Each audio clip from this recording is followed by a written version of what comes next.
أعزائي مشاهدي قناة العطاء، السلام عليكم ورحمة الله وبركاته، وأهلا بكم في حلقة جديدة من حديث من القلب.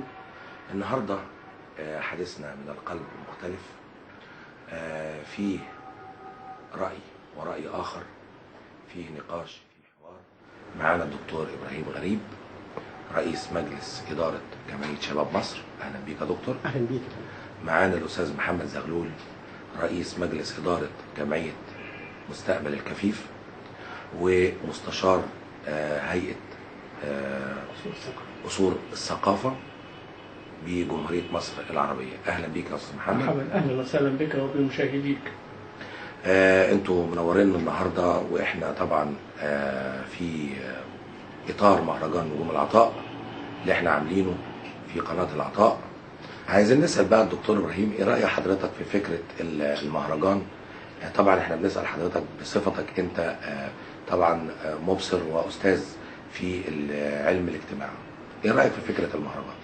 بداية بحيي قناة العطاء، واملي في الله كبير ان يكون لها نصيب اوفى من اسمها، وتكون مصدر عطاء والهام لكل من يهتم بقضايا المعاقين او قضايا المجتمع بشكل عام. الحقيقة فكرة مهرجان العطاء كونه يبدأ بالمكفوفين دي فكرة متميزة ومتقدمة نسبيا، واعتقد ان هي موفقة بان هي بدأ بشريحة من اصحاب الاحتياجات الخاصة.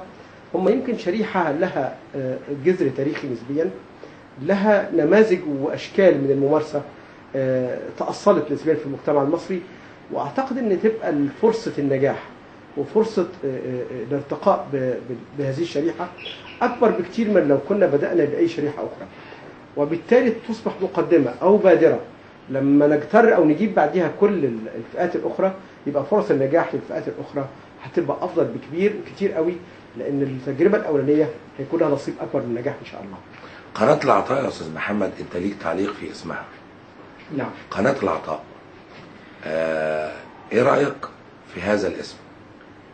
يعني انا امل كما يعني تفضل استاذنا الدكتور ابراهيم بان تكون يعني طبيعة هذه القناة يعني في عطاء الاسم والوسم، يعني أن تكون صادقة في وجهتها، صادقة في تحقيق أهدافها، أن يكون العطاء عطاء فاعلا إيجابيا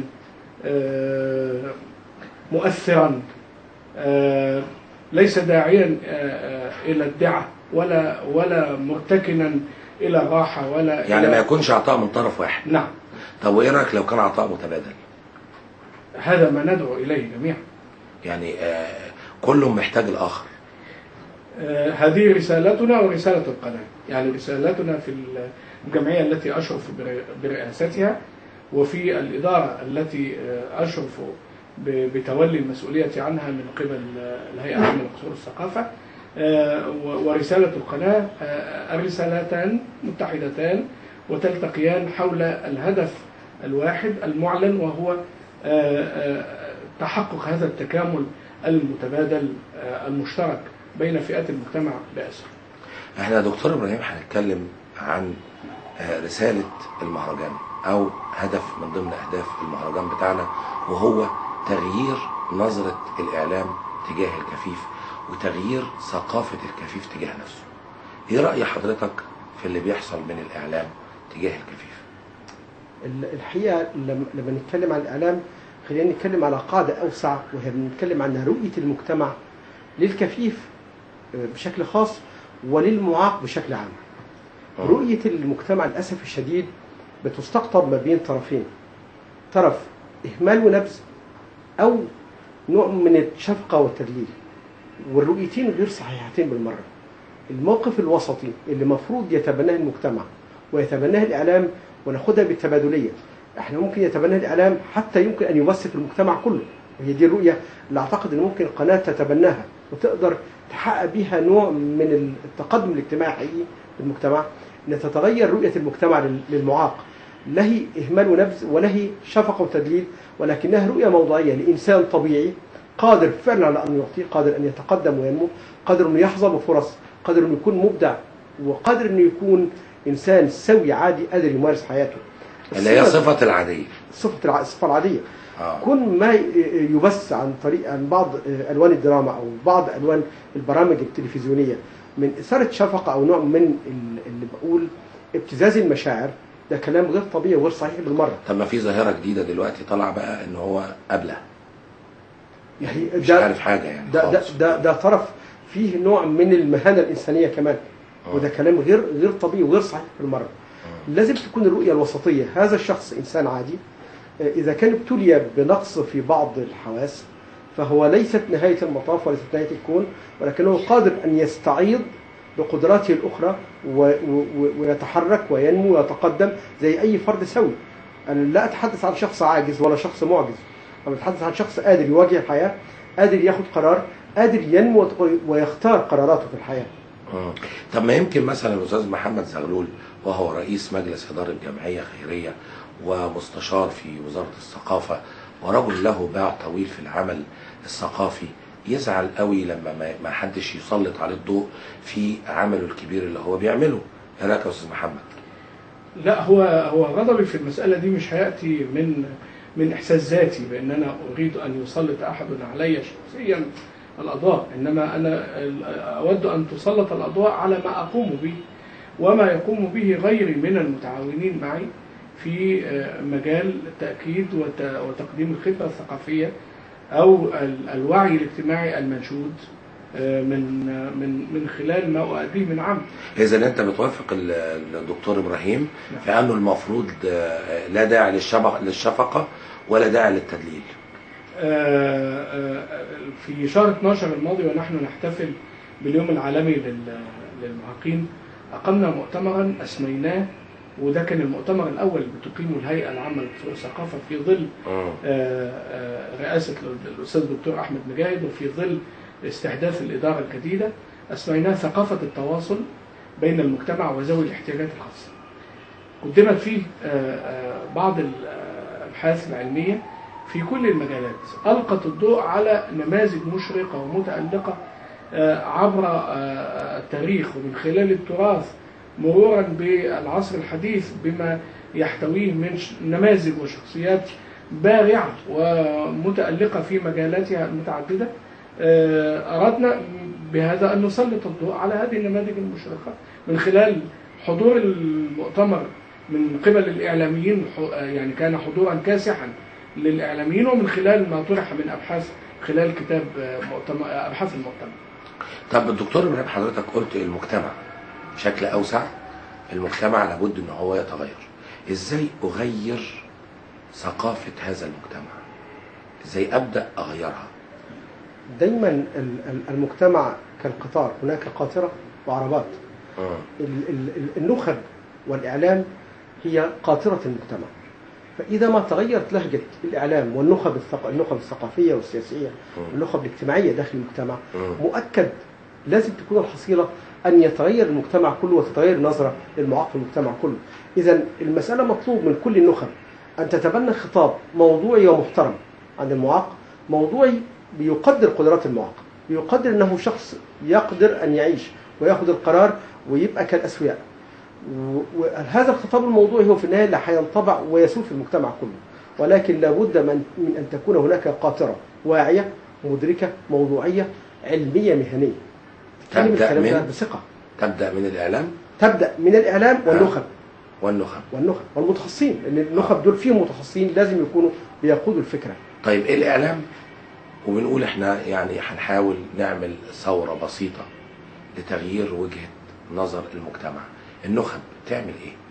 النخب في كل خطابها وفي كل فعاليتها إذا كان هناك اصطحاب لغير مفتعل، اصطحاب طبيعي وموضوعي، يعني أنا بتكلم مش عايز أقول برضو قيادات فذة، لا، ده لو هقول بشر أسوياء قادرين على أداء عملهم بشكل طبيعي، لكنهم يكونوا مصاحبين لفعاليات اللي بيقودها هذه النخب وواضحين جدا في المجتمع باعتبارهم أشخاص قادرين على يؤدوا أدائهم ويؤدوا وظائفهم بشكل محترم وبشكل موضوعي.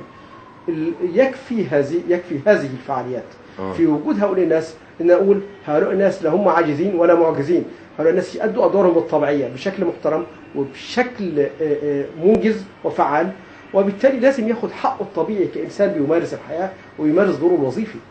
ازاي؟ مش اكتر من كده. ازاي ياخد حقه الطبيعي وهو النهارده لما تيجي تكلم حد مسؤول يقول لك ده السوي ما خدش حقه، انا هدي له حق الكفيف ازاي او هدي حق المعاق ازاي؟ يعني انت حضرتك هتجرني كده على فكره سوءات او اثام النظام.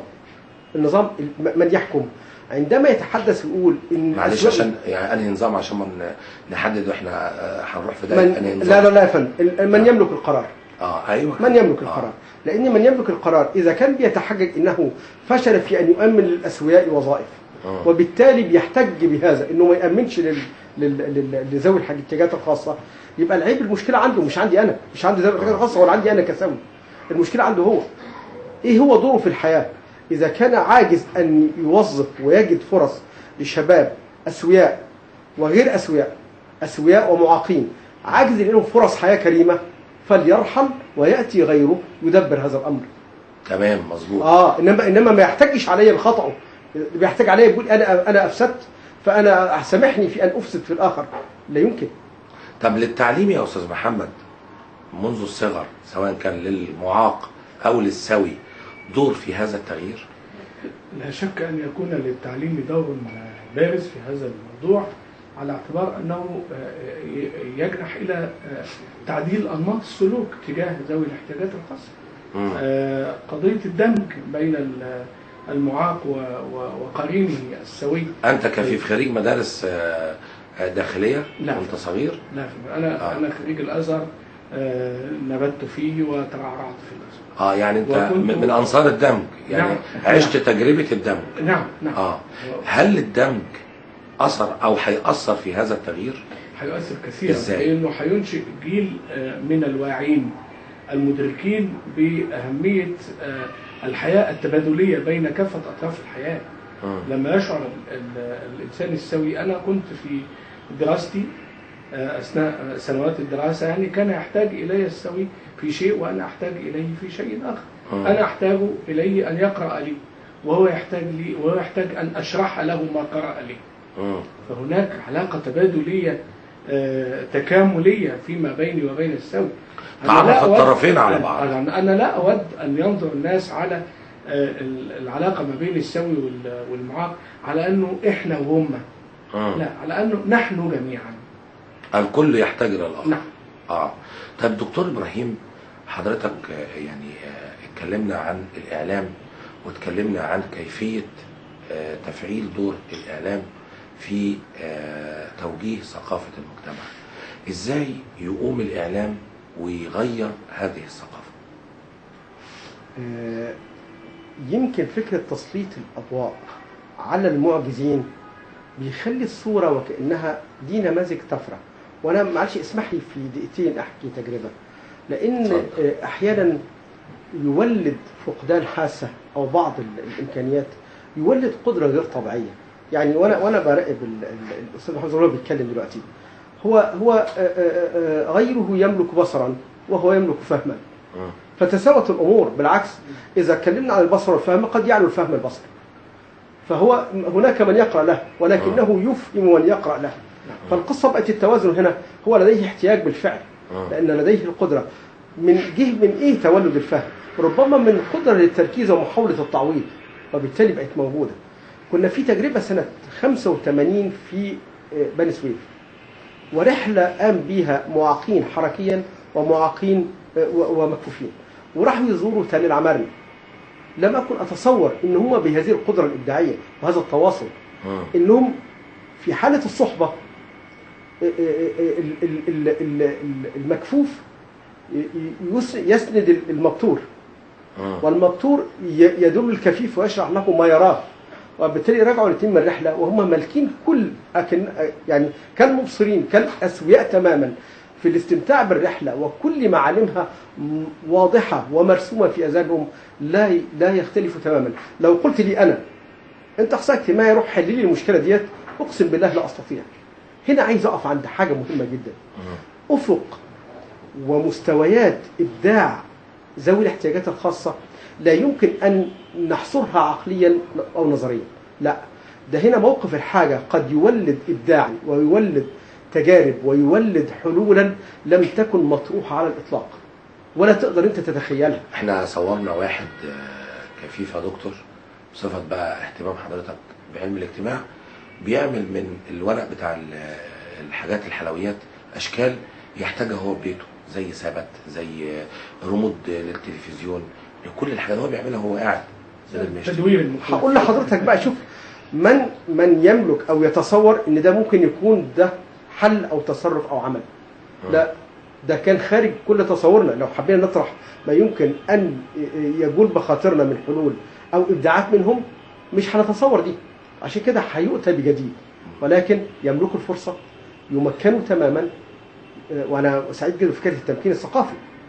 يمكن، لان اذا قرأ تعال الاستاذ اشرف دسوقي، الاستاذ اشرف صديق. ايوه صديق عزيز. وتزاملنا ولنا حراك متشاركين فيه، ولنا تعاون مثمر بناء بفضل ربي ورحمته. طيب للخطاب الديني يا استاذ محمد نعم دور في هذا، ده اللي هنعرفه من حضرتك، ولكن بعد الفاصل. عدنا مرة أخرى أعزائي المشاهدين مع الأستاذ محمد زغلول، ودور الخطاب الديني في تغيير هذه النظرة. هل الخطاب الديني بصفة خريج الأزهر يا أستاذ محمد نعم دور في هذا؟ نعم، له دور ودور فاعل، وذلك بإقناع المجتمع بضرورة أن يصبح المجتمع شخصا واحدا. حينما يستشهد بحديث رسول الله صلى الله عليه وسلم المؤمن للمؤمن كالبنيان، ويشير إلى أن الرسول صلى الله عليه وسلم شبك أصابعه ليؤكد وحدة هذه الأمة ووحدة أفراد المجتمع الواحد. حينما يركز الداعية على هذه المعاني، ترى المؤمنين في توادهم وتراحمهم وتعاطفهم كمثل الجسد الواحد. حينما يبرز بعض الشخصيات الفاعلة في التاريخ الإسلامي وفي كتب السير الكريمة الحافلة بالنماذج الطيبة، هو بذلك يؤثر في المجتمع ويدعو أصحاب الظروف الخاصة إلى أن يتمثلوا هذه الشخصيات. إذن الخطاب الديني له دور كبير نعم في هذا التغيير. نعم. طيب دكتور إبراهيم، حضرتك النهاردة في كليات الإعلام أو الكليات المتخصصة ليس هناك أي توجيه ولا دراسة للإعلام المخاطب للمعاق. هل هذا يؤثر في هذا التغيير؟ يعني دعني نبدأ المشوار قبل كليات الإعلام. ما هو الحس الإنساني في مناهجنا التعليمية في الأساس؟ إن القصة مش قصة معاق فقط، لا، ده قصة حس إنساني، قصة إنسانية.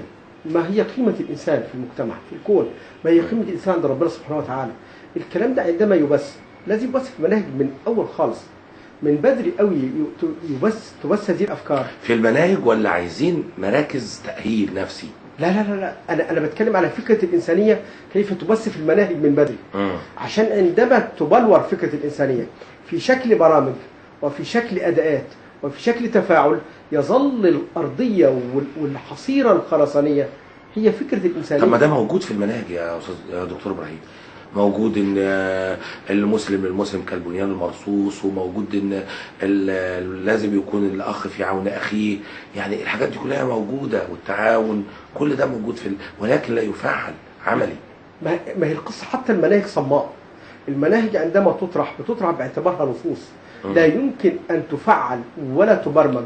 بالعكس، قد نجد النص هكذا في ظل مؤسسه كلها مناقضه للنص، وبالتالي يطلع الشخص بنسميه امبيفالنس، عنده نوع من التناقض بين ما يقرأ وما يدرس له وبين ما يتلو في اتجاه آخر، ثم بين كيف تتفاعل المؤسسة وكيف تتحرك الناس وكيف يتفاعل الناس على النقيض تماما. فنحفظ أشياء ونتقنها ونتلوها ونتدارسها، ولما نيجي لمستوى الفعل نمارس النقيض تماما داخل المؤسسات، كل أنواع مؤسساتنا الحقيقة على النقيض تماما، على النقيض من هذا على النقيض الموجود في الكتب، من إنسانيات وقيم وأخلاقيات ما يدرس في الكتب. طب والحل؟ لو أذن لي الدكتور اتفضل يا أستاذ محمد. هو بالنسبة للمناهج ما ينبغي أن يغرس في أذهان وآذان أبنائنا في المدارس، ليس في مجال التربية الإسلامية فحسب.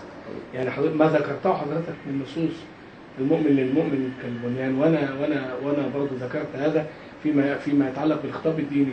لا، حينما يقدم له قصيدة من قصائد مثلا بشار بن برد، حينما يبهر الولد بهذه القصيدة وما تحتويه من محسنات جمالية و حينما يشير له أن مبدع هذه القصيدة كان كفيفا.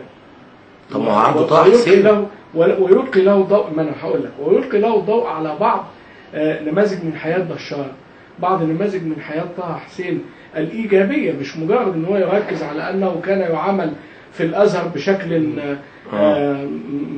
مهين، أو أنه كان يعير بأنه أعمى، ويركز على هذه السلبيات دون ما أن يعرض للإيجابيات التي خلقت من شخصية طه حسين عميدا للأدب العربي ووزيرا للمعارف وداعيا إلى مجانية التعليم، إلى أن صارت سنة متبعة.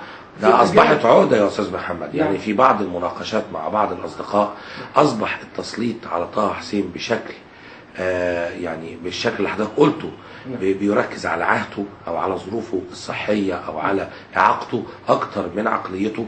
أصبحت عقدة الناس كتير جدا من المكفوفين. ما كان يعرض من خلال مسلسل الأيام في الإذاعة أولا ثم في التلفزيون كان يصيبنا نحن المكفوفين بالكثير من يعني الغضب. ازاي بقى؟ ازاي؟ على اعتبار أنه كان يركز على السلبيات زي ما قلت لحضرتك، إنه كان يركز على أستاذه وهو يقول تعالى يا أعمى، وهذا كان يعني يوغر صدر طه حسين بأنه يعيره بعماه. طب انت لما دخلت الأزهر أهلك في البيت ما قالولكش كده إن شاء الله تكبر وتبقى زي الدكتور طه حسين؟ أهلي لأنهم كانوا بسطاء ربما حلموا بهذا. والدتي على وجه التحديد رحمها الله كانت تقول نفسي أشوفك شيخ عمود. طب طول ما أنت ماشي في الأزهر الكل مش كان بينظر لك على إنك أنت خليفة طه حسين؟ لا مش الكل، وكان في بعض أفراد المجتمع كانوا ينظرون على أنه في النهاية سنة ولا اتنين وهبقى شيخ الطرق، هبقى قارئ في الطرق يعني. كان بعض المثقفين مش إذا كنا حلوم البسطاء لا ما لهمش، بعض المثقفين لما نروح نتقدم لوظيفة معينة لأنه يعلم أني خريج أصول الدين جامعة الأزهر يقول لي أولى بك أن تذهب إلى وزارة الأوقاف لتجلس وتدرس للناس الحديث والقرآن فقط.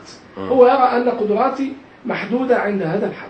طب حضرتك قلت بقى لما يجي يدرس نص وبعد كده يقول له ده كفيف.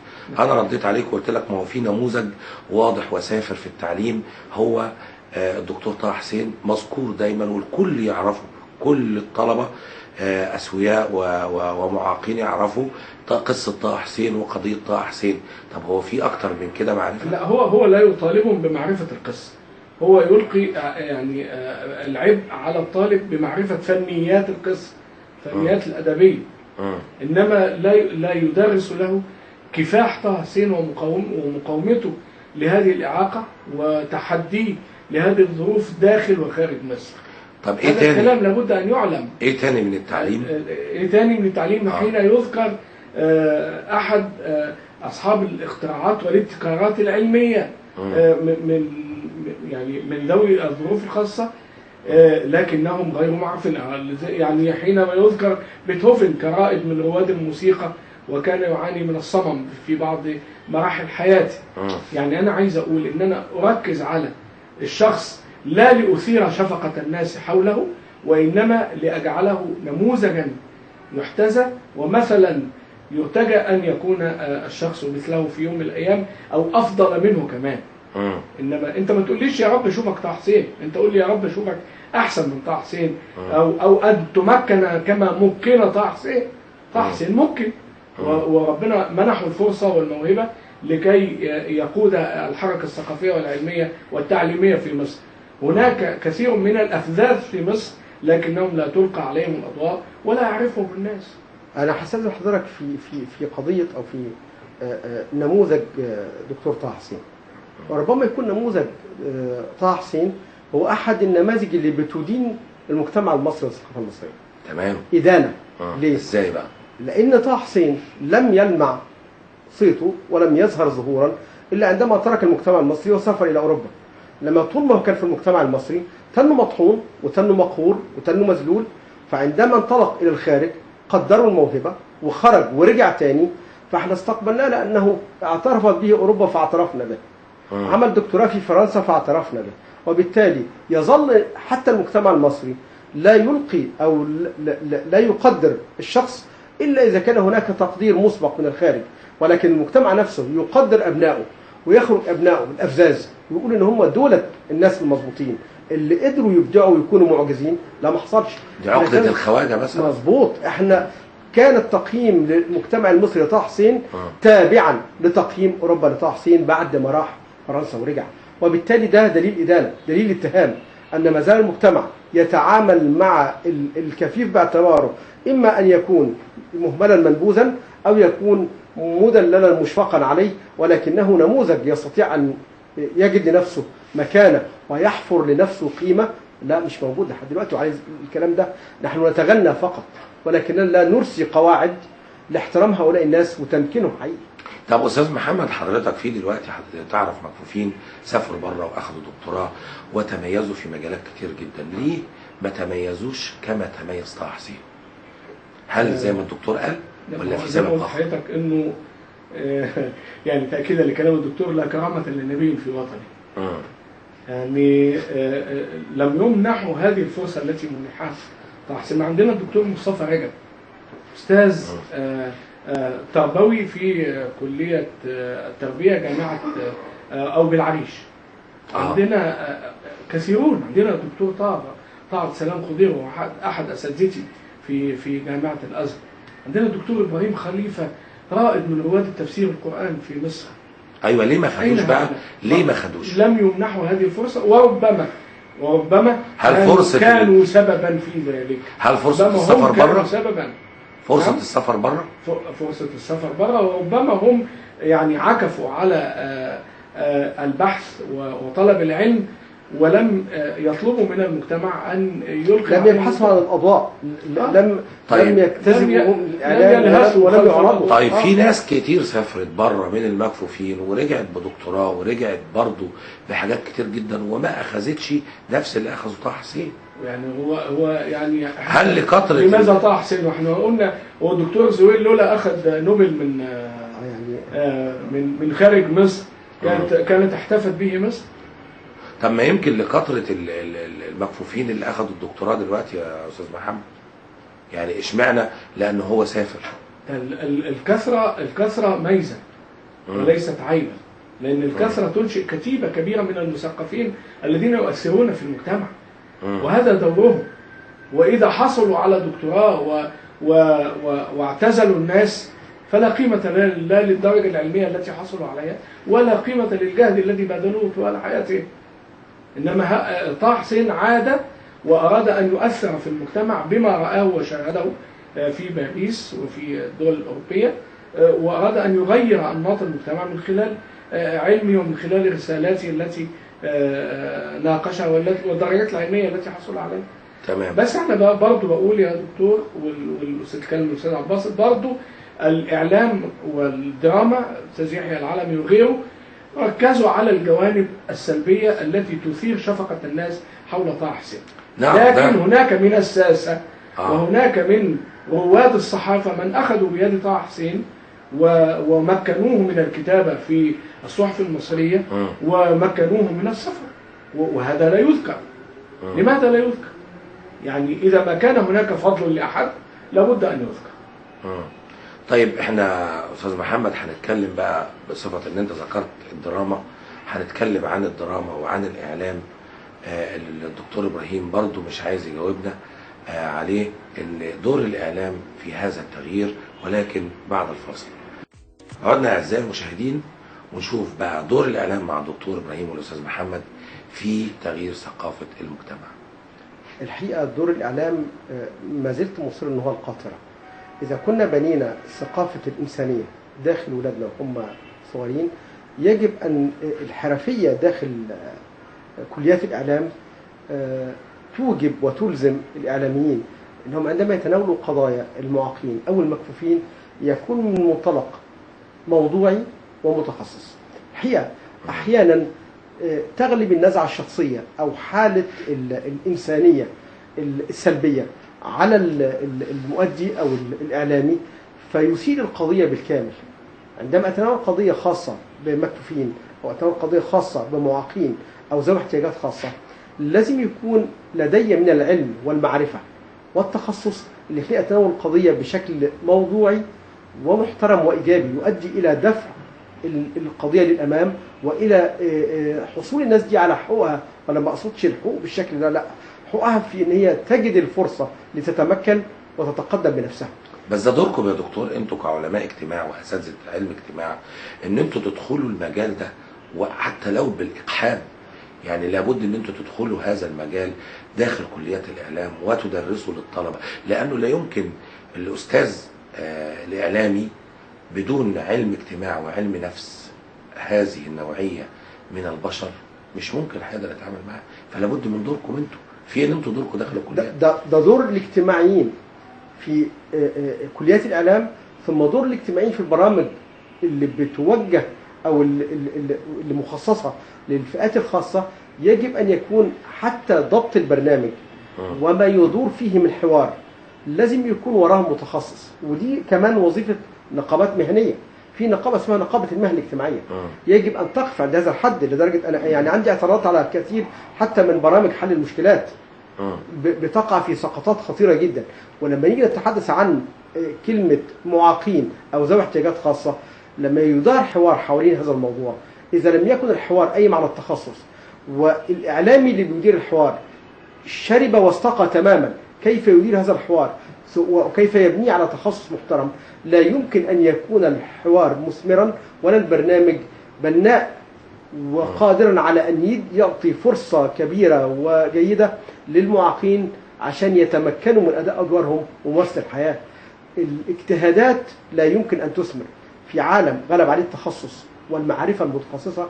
لا يمكن أترك الأمر لاجتهادات شخصية ولمجرد انطباعات عاطفية حوالين فكرة معاق أو فكرة أو إعجاب قوي بمعاق أو إشفاق قوي على معاق. ما ينفعش الكلام ده تماما.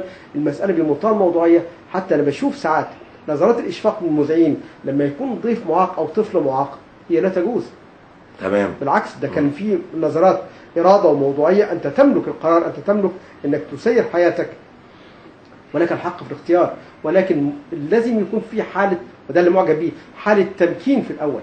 إن أنت لا يمكن تأخذ قرار دون أن يكون أحط بالمعرفة ومكنت من أخذ القرار. فلما أسيب المعاق وأتصور أن أنا شايل عنه همه وأنا أخذ القرار نيابة عنه وأنا بحبه جدا وخايف عليه وبعطف عليه، فالقصة هنا دخلنا في إطار سلبي بيتسوق للمجتمع كله على إن هذا ما يجب أن يكون دور المجتمع تجاه المعاق، وهي دي مسؤولية الإعلام. مشكلة كبيرة جدا.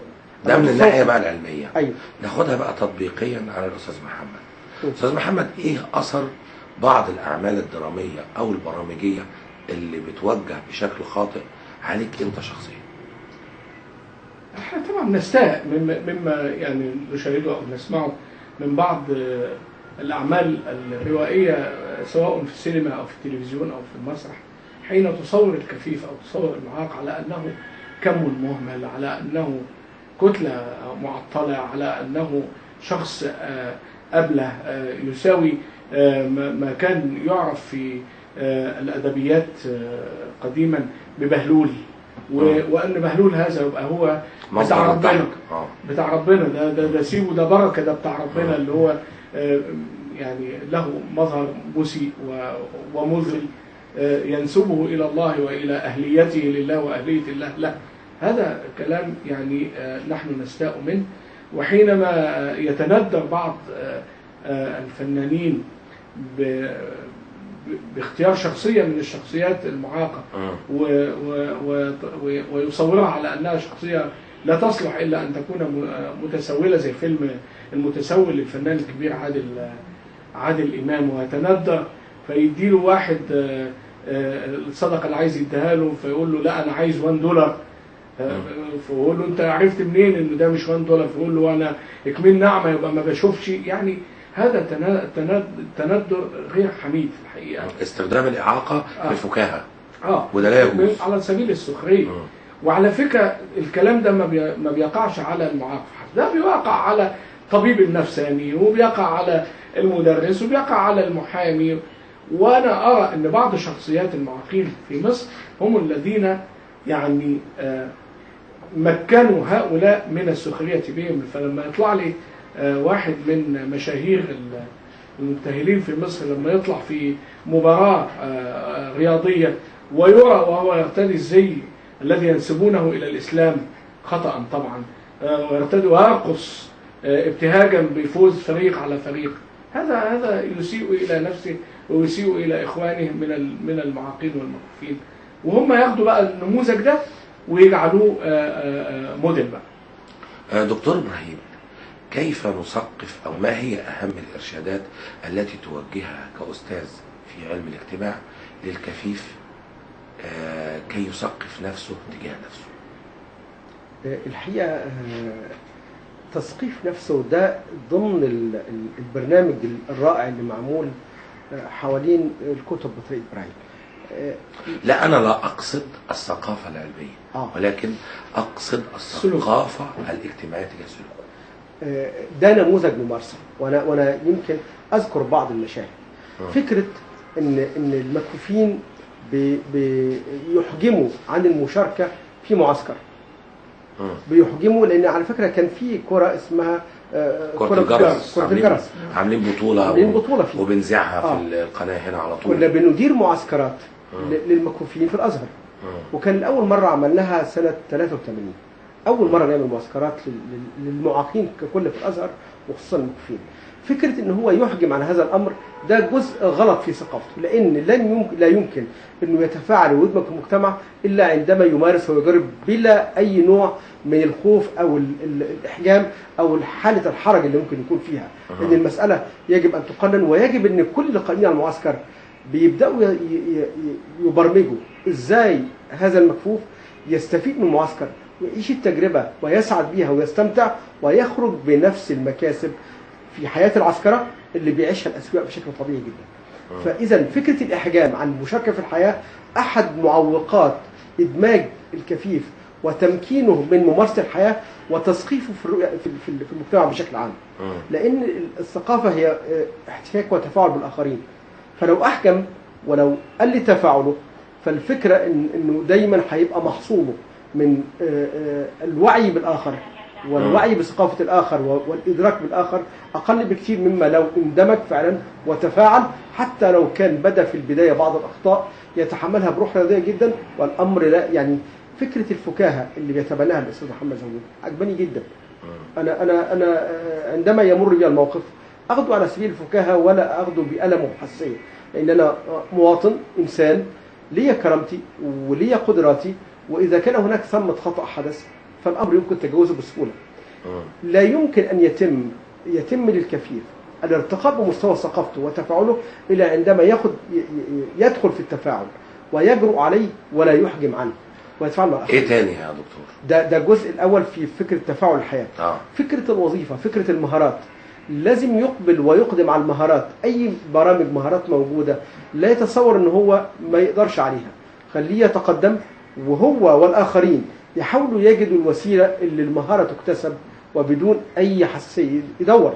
لأن زي ما قلت لحضرتك الأفق أبعد بكتير مما نتوقع.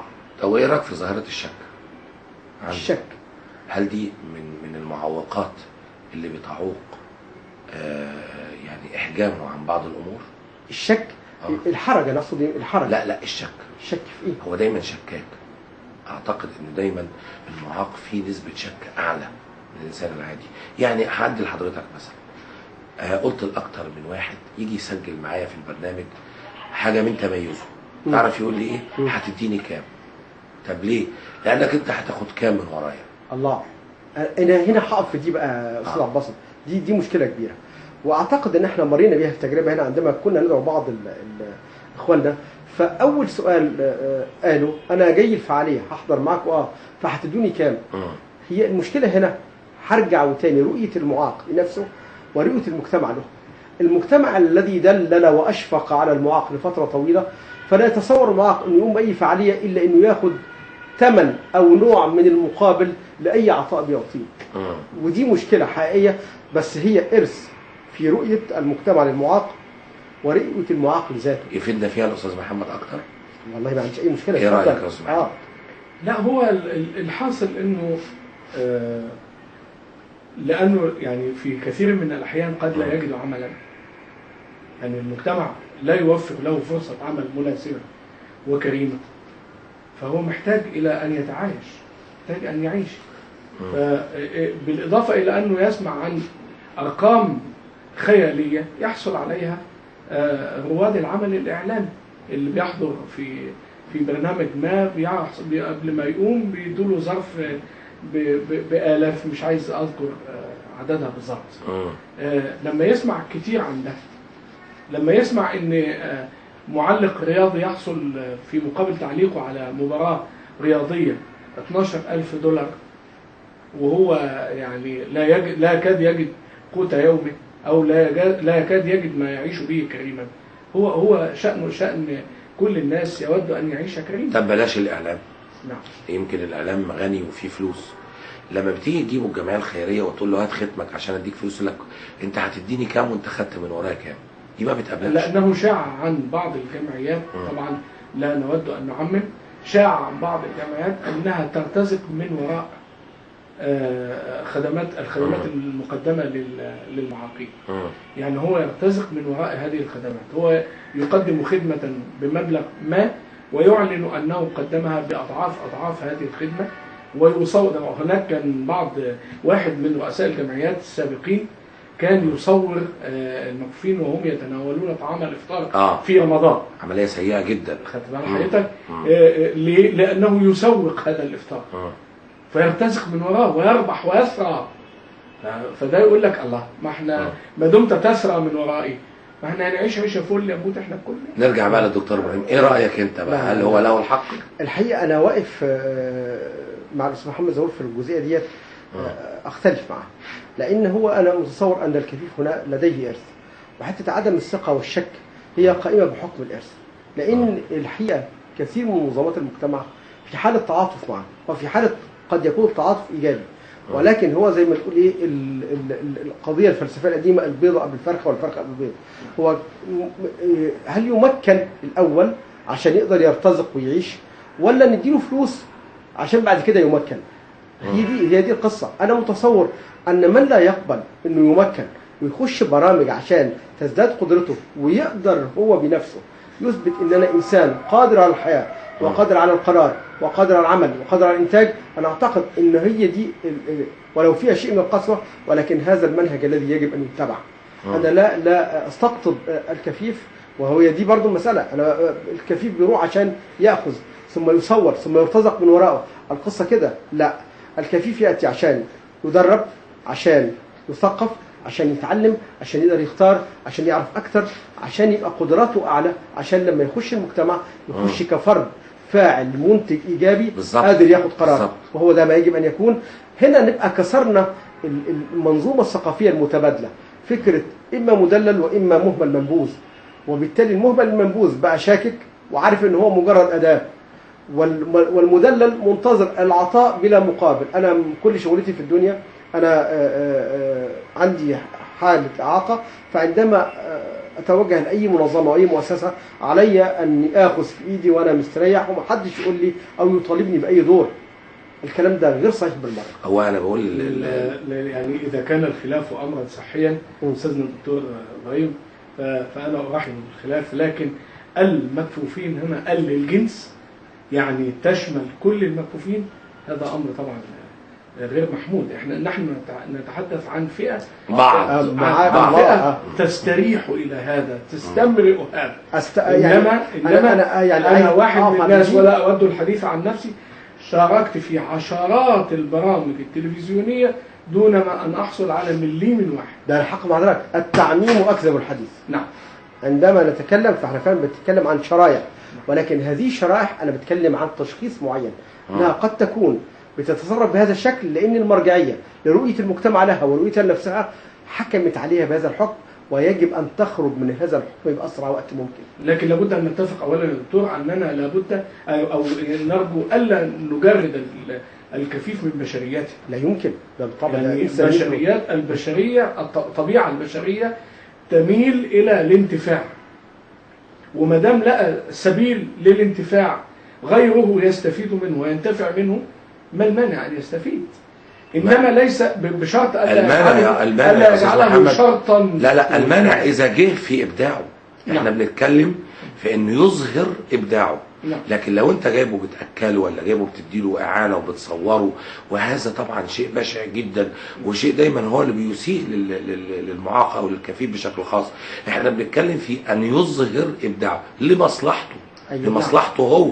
عشان يعني هو لا يفيد. عشان كده لما حضرتك سالتني لماذا بعض المتميزين من المكفوفين حصلوا على درجات علميه كبيره لكنهم لم يبرزوا بروز طه حسين، قلت ألقيت التبعة عليهم هم، قلت ربما هم شاركوا في هذا في عزوفهم عن الظهور في مثل هذه البرامج التي تشير إلى هذا.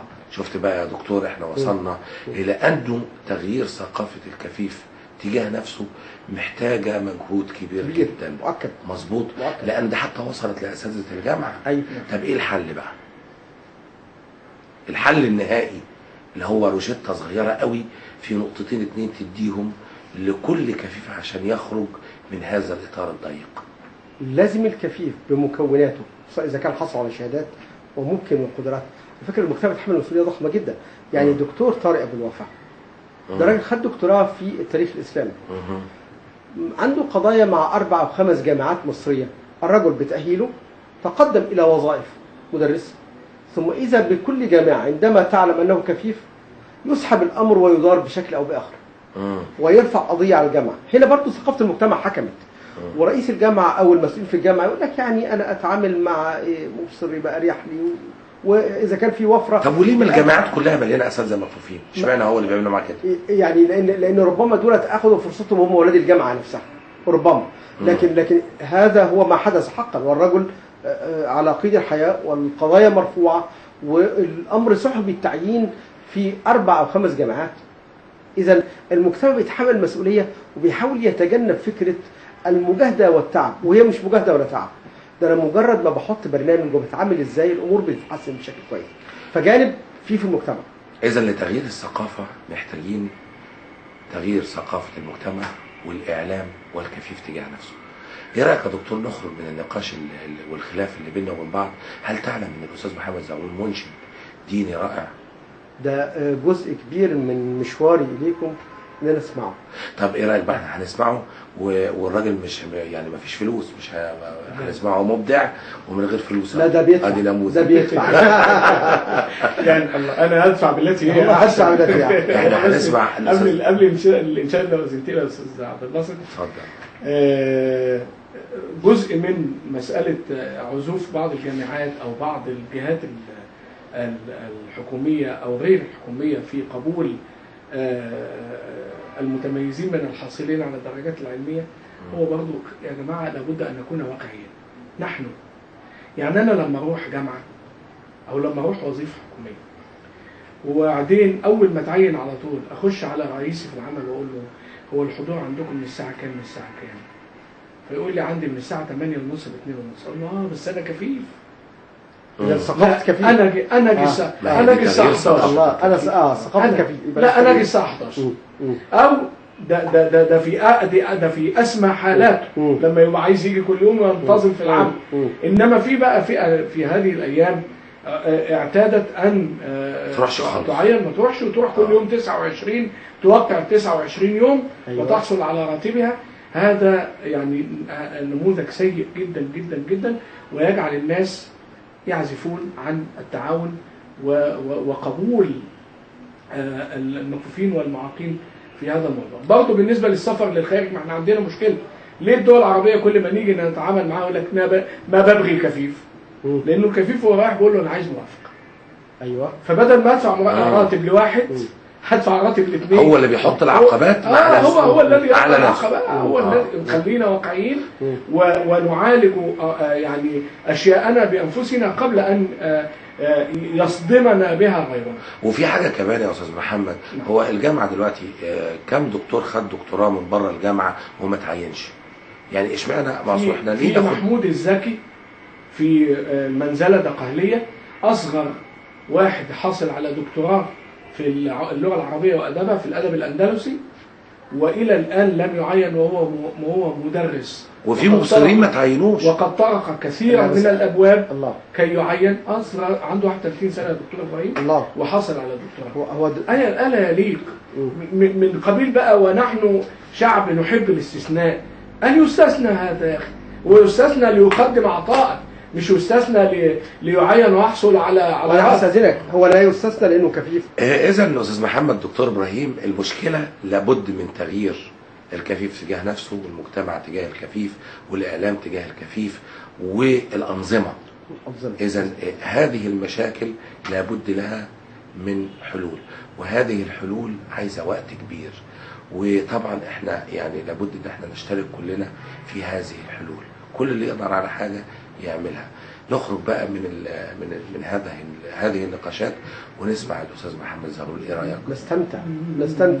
سمعنا بقى يا استاذ محمد. فك واستريح واشتغل براحتك خالص. كن عن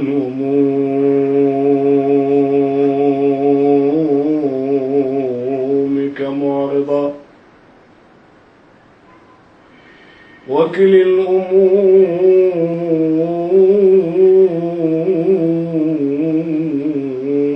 إلى القضاء. كن عن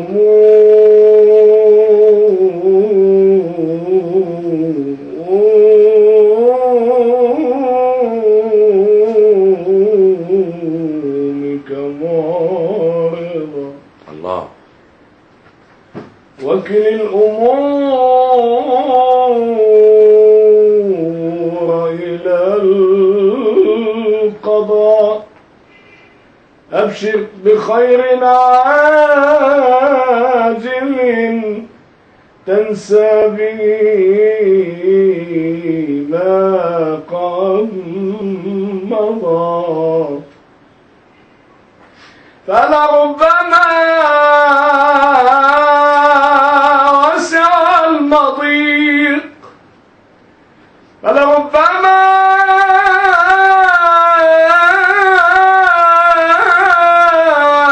وسع المضيق، وربما ضاق الفضاء. فلربما وسع المضيق، وربما ضاق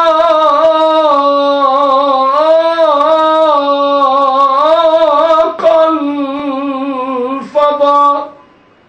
ولرب أمر معضل، ولرب أمر معضل لك في عواقبه رضا. شكرا. الله الله الله الله. ايه رايك يا استاذ دكتور ابراهيم؟ ده روعه، وانا مش اول مره استمر استاذ محمد زغلول. انا تقريبا حيثما يوجد مدمن بقى، مدمن سماع. انا مدمن الحقيقه. فحيثما يوجد. اتعلمت فين ده يا استاذ محمد بقى قبل ما نختم بقى؟ لا، أنا اتعلمت عبر السماع.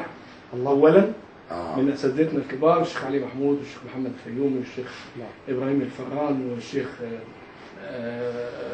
طه الفشني، وأساتذتنا المحدثين سيدنا الشيخ محمد الهلباوي وسيدنا الشيخ رحمه الله الشيخ ممدوح عبد الجليل، بالإضافة إلى أني درست الموسيقى في معهد ناصر للموسيقى العربية للمكفوفين بالمركز النموذجي لرعاية وتوجيه المكفوفين. أنا سألت السؤال ده يا دكتور إبراهيم عشان أقول في الآخر لكل كفيف اللي عايز يعمل حاجة بيعملها بدون أي أنظمة وبدون أي موجه. هو وجه نفسه، هو اختار الحاجة اللي بيحبها، هو اتعلم الحاجة اللي بيحبها بدون ما يعلمها له أي حد. إيه رأيك؟ هؤلاء الطفرات معلش المتميزين، ولكن العوام محتاجين مناخ أفضل عشان يعيشوا بشكل أفضل. جايين هنا احنا أعزائي المشاهدين عشان نقول لكل العوام من المكفوفين ومن المعوقين كل اللي انتوا عايزين تعملوه لو انتوا اردتوا ان انتوا تعملوه هتعملوه. ده درس لكل معاق ولكل كفيف بشكل خاص. انت نورتنا جدا يا دكتور وتشرفنا. انا اللي شاكر فضلكم. نورتنا قوي يا استاذ محمد نشكركم على هذه الدعوه وسعدنا الكريمه واستفدنا واستمتعنا في الاخر. اشكرك. وشكرا لكم. كل سنه وانتم طيبين واهلا وسهلا. والى اللقاء في حلقه جديده باذن الله، والسلام عليكم ورحمه الله وبركاته.